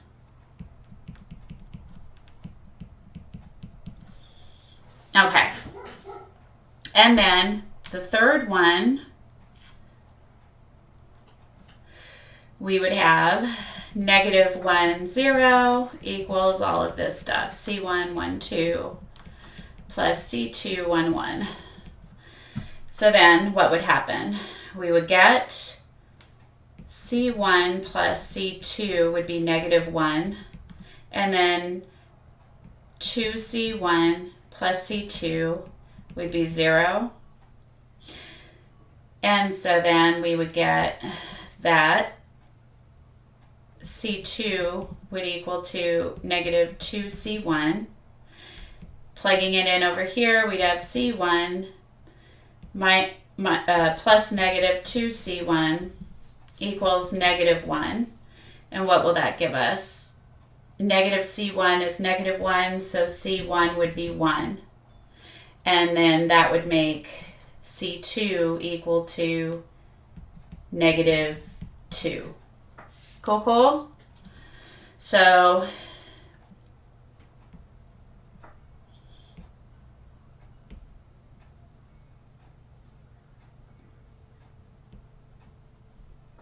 all right. What we found for each of these was the coordinate matrix of our linear transformation at each of these deals. The first was at 1, 1, 1. Remember, we plugged it in with respect to B prime. We found that first one would be equal to, what did we get for C1 and C2? 0, 0. Okay? The second one is going to be the coordinate matrix of, so remember we got the 0, 1 from plugging in 1, 1, 0 relative to B prime. That's going to equal to 1, negative 1. And then lastly, what happens? We found that the coordinate matrix of the linear transformation at 0, 1, 1 relative to B prime was 1, negative 2. So we use those three column vectors to find our A prime. So A prime equals 0, 0, 1, negative 1, and 1, negative 2. With me so far? All right. So this is the matrix for the linear transformation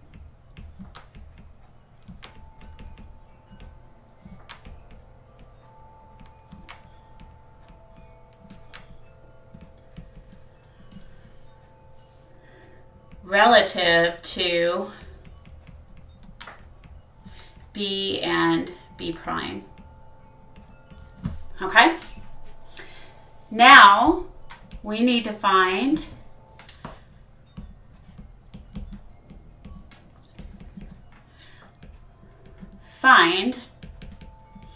the coordinate matrix of V with respect to B, or sorry, relative to B, the basis B.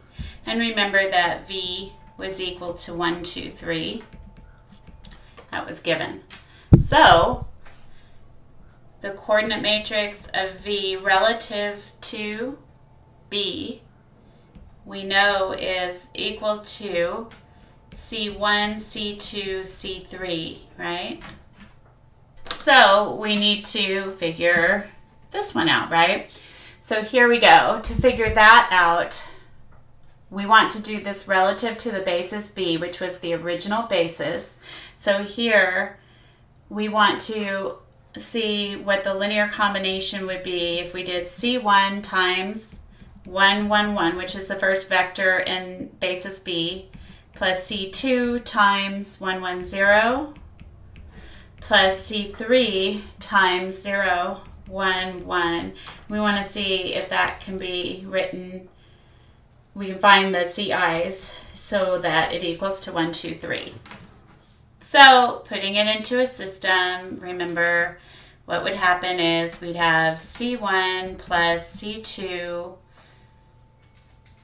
comma, and then C1 plus C2 plus C3, comma, and then C1 plus C3 has to be 1, 2, 3. So C1 plus C2 would equal to 1. C1 plus C2 plus C3 would have to do what? Equal to 2. And then C1 plus C3 would equal to 3. Putting this into a matrix, you'd have 1, 1, 0, 1, 1, 1, 1, 2, and then 1, 0, 1, and 3. It turns out that this matrix row reduces to 1, 0, 0, 2, 0, 1, 0, negative 1, and 0, 0, 1, 1. Okay? And you can verify that on your calculator. So here we've solved it. We found that C1 was equal to 2, C2 equal to negative 1, and C3 equal to 1. So this gives us 2, negative 1, 1 for this guy. Finally, what do we do? Have some wine. The coordinate matrix of T at V relative to B prime is equal to A prime times the coordinate matrix of V relative to the basis B. So we found A prime, remember? And that was 0, 1, 1 going across, 0, negative 1, negative 2 for the second row. And then the coordinate matrix of V relative to B was 2, negative 1, 1. And that's going to give us, let's see, a 2 by 1 matrix out. So 0 minus 1 plus 1 is 0. and then 0, and then 1 minus 2 is negative 1. So t at v is equal to c1 times 1, 2 plus c2 times 1, 1. And then, well, the c's we just found for that, okay? And then we would have what? T at v would then be 0 times 1, 2 plus negative 1 times 1, 1. And t at v would be negative 1, negative 1. And actually, these were all at 1, 2, t at 1, 2, 3, because that's what v was.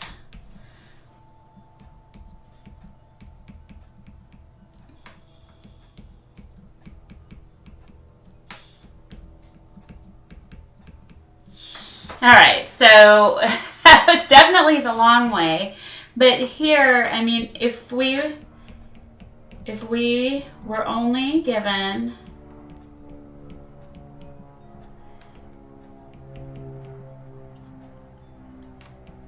b prime,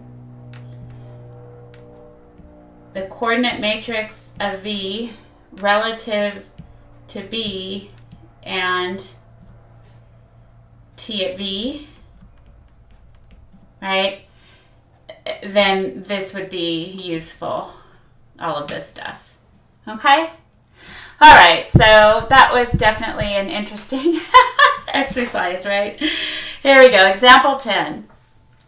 Let b equal to e to the 2x, x e to the 2x, and x squared e to the 2x be a basis for a subspace of W of the space of continuous functions, and let dx be the differential operator on W.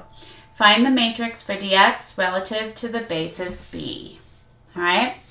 So let's take a look at what we have. E to the 2x, just so we can see it written out, is equal to 1e to the 2x plus 0xe to the 2x's plus 0x squared e to the 2x. Good so far? X e to the 2x is equal to 0e to the 2x plus 1xe to the 2x plus 0x squared e to the 2x, and x squared e to the 2x is equal to 0e to the 2x plus 0x e to the 2x plus 1 x squared e to the 2x. Cool so far? So here we go. If I now differentiate each one of these with respect to x,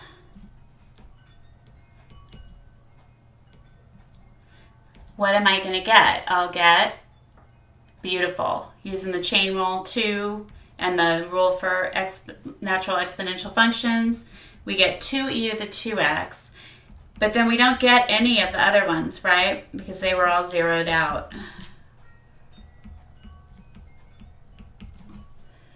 All right, so then dx of x e to the 2x.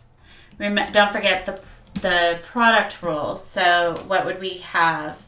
We would end up having 1e to the 2x, right? And then plus 2xe to the 2x. So that's just the product rule. And then we would have 0x squared e to the 2x. And again, utilizing our product rule for x squared e to the 2x, we would end up with 0e to the 2x plus 2x e to the 2x plus 2x squared e to the 2x. Cool so far? Awesome. So now, if you think about this, what do we have? We have our matrix A with then B. So the first, so remember you write each of these as columns. So you'd have 2, 0, 0, 1, 2, 0, and then 0, 2, and 2. And this all comes from your coefficients from the different deals here.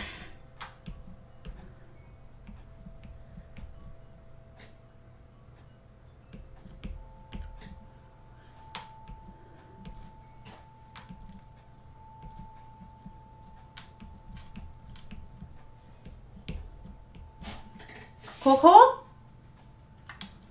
All right. So, here we go. That, I think, is it for this problem. Now, a classical problem in linear algebra is determining whether it's possible to find a basis B such that the matrix for T relative to B is diagonal. This is huge. People love this stuff, okay? So, the matrix for T relative to B is which one, remember? Awesome. It's A. The matrix for T relative to B prime is A prime.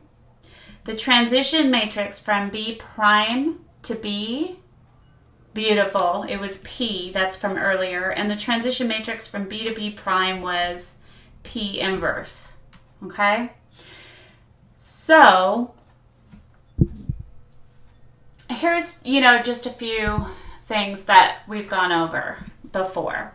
So remember that how you can find P or P inverse is if you set up the n by 2n matrix, BB prime, in row reduce to IN, and then you'll get what? P, right? Over here, if you start with B prime, and then you do B you would join B, and you would row reduce to IN, and then this time it would be P inverse. Good so far? Okay, so if you recall that if you want to transition from B prime to B, you use P as your transition matrix. So P times the coordinate matrix of V relative to B prime is equal to the coordinate matrix of V relative to B. And if you want to go the other way, right, P inverse times the coordinate matrix of V relative to B is equal to the coordinate matrix of V relative to B prime. So those are things that we did last time, I think. So it also turns out that your matrix for T relative to B times the coordinate matrix of V relative to B is going to give us the coordinate matrix of the linear transformation relative to B. Okay? And then if you have A prime times the coordinate matrix of V relative to B prime, that'll give you the coordinate matrix of the transformation at V relative to B prime. Cool, cool? So it turns out that A prime is also equal to P inverse AP. And so it really just depends on what tools you're given to find the information that you need. Okay, so these are all useful tools. So example 11, find the matrix A prime relative to the basis B prime. So how would I do this? What would I start with? Well, it's kind of tricky, right? Because I was only given this B prime business, right? So you know what you can do? You can let B equal to the standard matrix. So you're going R2 to R2. So you could have B be the standard basis for, sorry, I think I said matrix before, the standard basis for R2. So, okay, A prime is equal to P inverse AP. Well, do you see that this is going to be the easiest way? Since B is the standard matrix, I want to set this up, and I'll end up row reducing to get P. All right, the identity then P. So let's write these in. So here, what would my what is my B? Remember 1, 0, 0, 1 going in columns, and then B prime is -2, 1, and then -1, 1. Cool so far? So here I've got I2, and over here I have P, which is fantastic. So P is equal to -2, -1, 1, and 1. And that means that P inverse is going to be what? Beautiful. 1 over the determinant. The determinant would be -2 plus 1. And then we do that switch of the main diagonal entries and opposing signs for the others. And so we'll get P inverse will equal to, that'd be 1 over -1, so it'll just flip all the signs. So -1, -1, 1, and 2. Good so far? So I've got P inverse. I need A now, right? So how do I find A? Well, T at what? 1, 0 is equal to what? 1, 4. And T at 0, 1 is equal to -2, 0. So A, therefore, is going to be 1, 4 as a column and -2, 0 as a column. Good so far? All right. So now I can find A prime. So A prime is equal to P inverse times A times P. That's going to equal to -1, 1, -1 going across, and 1, 2.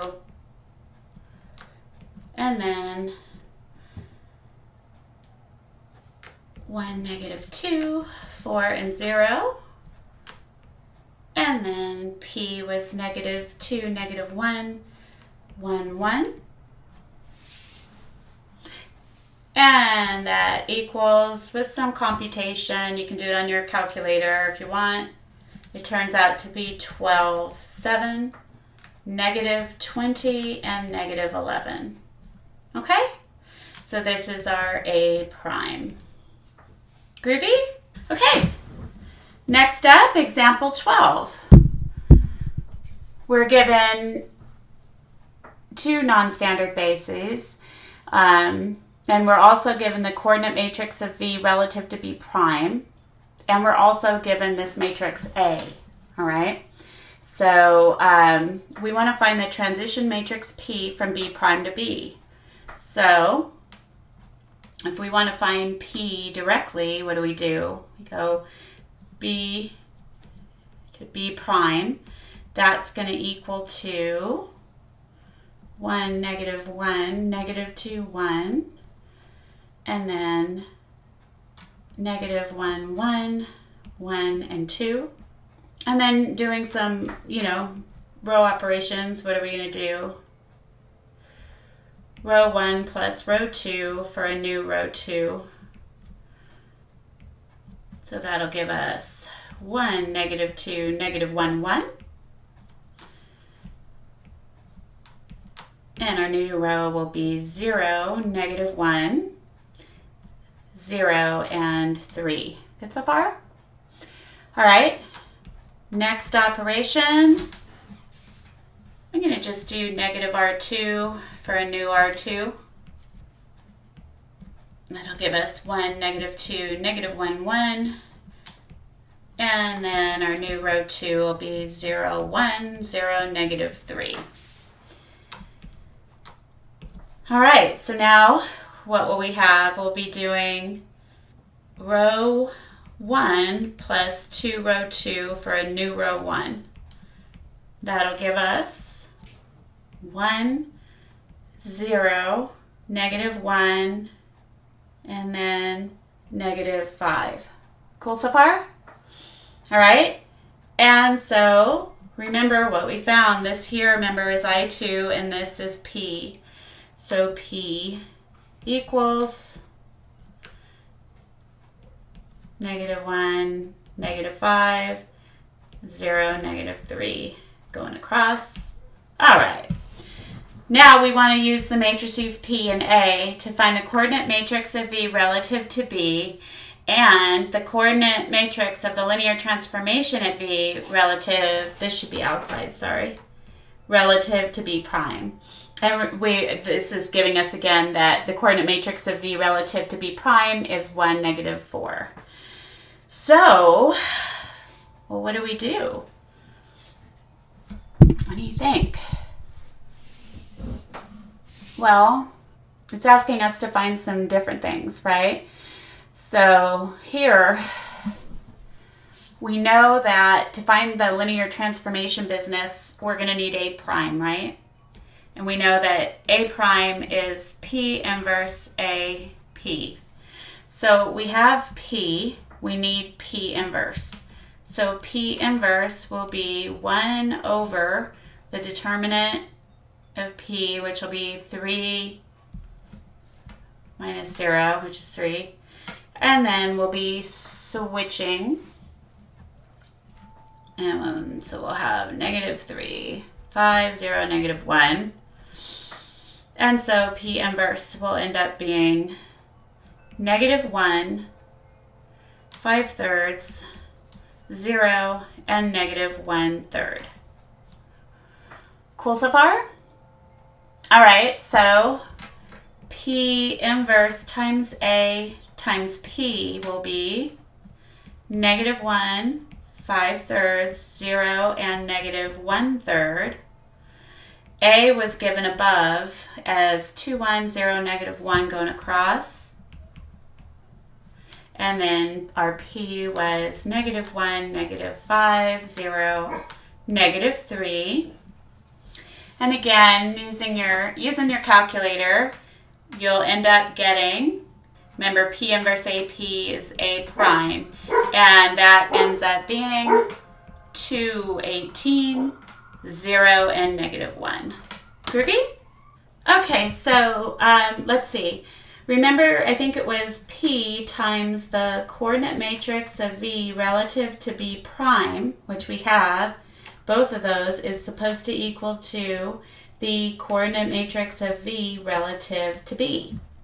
So let's take a look what we get. What was P?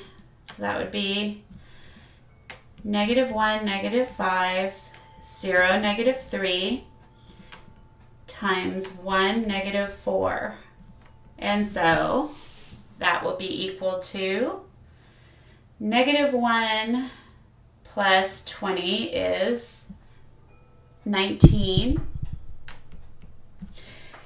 And then we will have 0 plus 12 is 12. Cool so far? All right. And that, of course, was the coordinate matrix of V relative to B. Next, we were asked to find this guy, the coordinate matrix of the linear transformation at V relative to B prime.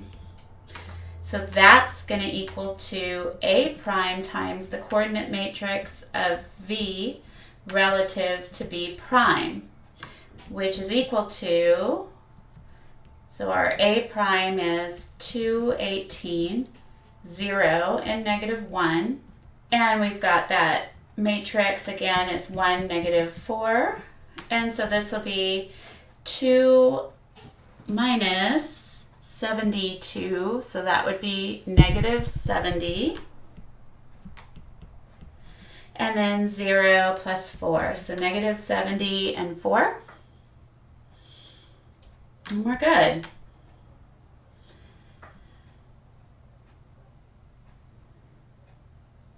All right.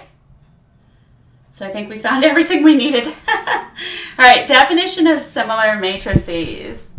So for square matrices A and A prime of order n, A prime is said to be similar to A when there exists an invertible matrix P such that A prime equals P inverse times A times P. Isn't that amazing? So looking back at what we did, I guess that means that A prime is similar to A, right? So we've been working a lot with it. We just didn't know that there's another term. So let A, B, and C be square matrices of order n, then the following properties are true. A is similar to itself.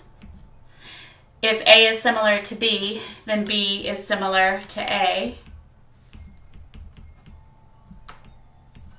If A is similar to B and B is similar to C, then A is similar to C. So let's do that little proof, all right? So here, let's let P and Q be invertible matrices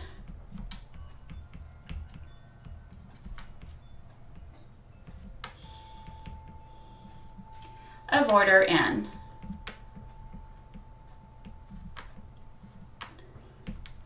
And B will equal to P inverse AP, and C will equal to Q inverse BQ.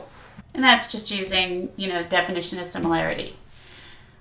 Okay, so now plugging in to this equation for C, right? C would equal to Q inverse, and then if I have P inverse times A times P, and then times Q. So I just substituted in for B, P inverse AP, because that's what B equals. Good so far? All right. So remember, using properties of inverses, we can group these. This would be PQ inverse times A times PQ, right? And so I have something inverse times A times the something that's not inversed. So hence A is similar to C. And we're done. Okay. Use the matrix P to show that A and A prime are similar. Okay, so how do I show that? If A prime is equal to P inverse times A times P. All right, so P equals 1, 0, 0, 1, 1, 0, and 1, 1, 1. And then I also need A equals 2, 0, 0, 0, 1, 0, and 0, 0, 3. Cool, cool? All right, so what do I need? I need the inverse of P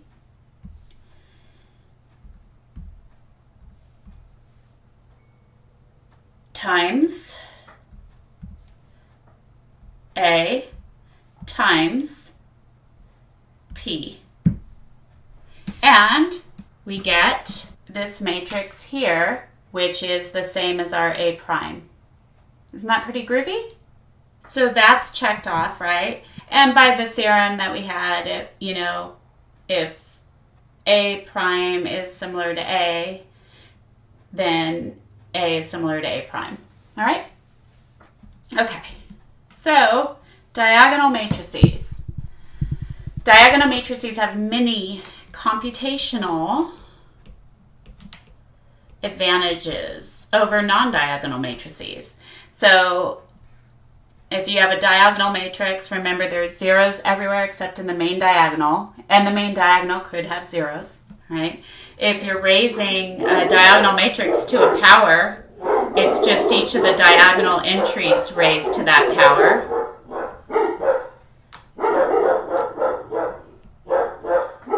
Also, a diagonal matrix is its own transpose.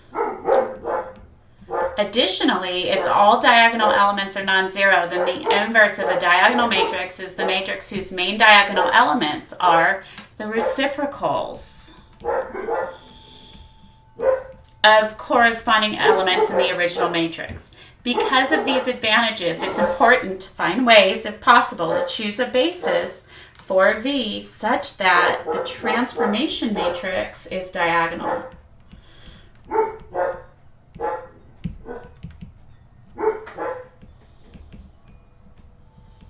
And we'll be working more with these. We're going to be learning how to diagonalize a matrix and all that good stuff. So for this example, suppose we have this matrix A, which is given, and it's the matrix for the linear transformation going from R3 to R3 relative to the standard basis. Find the diagonal matrix A prime for T relative to the basis B prime. So B prime is given here. So we know that if we let B equal to the standard basis for R3, it would just be 1, 0, 0, 0, 1, 0, and 0, 0, 1. Okay? And now, okay, if I adjoin B and B prime, then that's going to give me 1, 0, 0 going down, 0, 1, 0, and 0, 0, 1 on the left side, and then 1, 1, negative 1 going down, 1, negative 1, 1, and negative 1, 1, 1. So, lo and behold, this guy is I3, and then this guy is P. Cool, cool? So, now P inverse, we'll go ahead and find P inverse. I think you can see where I'm headed here. We need to find P inverse so that we can let A prime equal P inverse times A times P. So, using our technology, let's rename this A. So A was, I'll just do it as decimals, so 1.5, whoops, 1.5, negative 1, negative 0.5, negative 0.5, 2.5, and then 0.5, 1, and 2.5. All right, so that's our A. And then P equals what? Well, P was going across 1, 1, negative 1, 1, negative 1, 1, and negative 1, 1, 1. Cool so far? So, inverse of P is going to be this guy, all right? So let's, we'll write that in a second. We'll write both of these. And then if I want to do inverse of P times A times P. Look what I get. 1, 2, 3 on the diagonal. Pretty groovy, huh? P inverse was equal to 1/2, 1/2, 0. 1/2, 0, 1/2. And then 0, 1/2, and 1/2. And then our A prime equal to P inverse times A times P ended up being 1, 0, 0, 0, 2, 0, 0, 0, 3. Cool, cool? So A and A prime are similar matrices. And it turns out that similar matrices have the same eigenvalues. And their eigenvalues are the diagonal, the main diagonal values in the diagonal matrix. Cool, cool? All right. So, example 15, prove that if A is idempotent and B is similar to A, then B is idempotent. So an n by n matrix is idempotent when A equals A squared. So let's let P be an invertible matrix of order n.